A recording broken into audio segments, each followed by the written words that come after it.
Ideal की तरफ से था, जो कि हम 8th क्लास से आइडियल आ रहे हैं। तो हमारा जब 10th में आने के बाद ये एप्टीट्यूड टेस्ट के बारे में मैंने सुना, तो फिर मुझे भी बहुत ज़्यादा चाहत हुई कि मैं भी ये टेस्ट दूँ।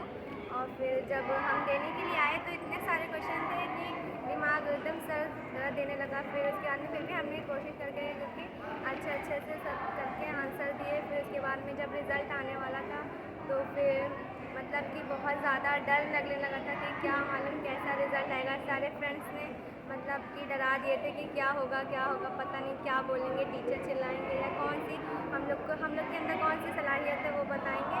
फिर जब आज हम आए यहाँ पे और जब हमें मतलब हमारे जो टीचर्स ने हमें बताया काउंसलिंग करके, तो फिर हमें समझ में आया कि हाँ, हमें आगे किस लाइन में जाना चाहिए और कैसे क्या करना चाहिए। जैसे अभी तक तो हमने बहुत सारी चीज़ें सोची थी कि हाँ, जैसे परसेंटेज आएंगे वैसे ले लेंगे, साइंस ले लेंगे, कॉमर्स ले लेंगे, आर्ट्स ले लेंगे। पर अभी जब पता चला कि साइंस लेना इतना भी आसान नहीं है जितना हम सोचते हैं कि हाँ 80% आ गया और हम साइंस ले लेंगे, फिर डॉक्टर बन जाएंगे। सारे माँ बाप बोलते हैं कि हाँ हमारे बच्चे को डॉक्टर बनाएंगे, तो इतना भी ईजी नहीं है। सर के बाल पूरे निकल जाते हैं डॉक्टरी करने के लिए।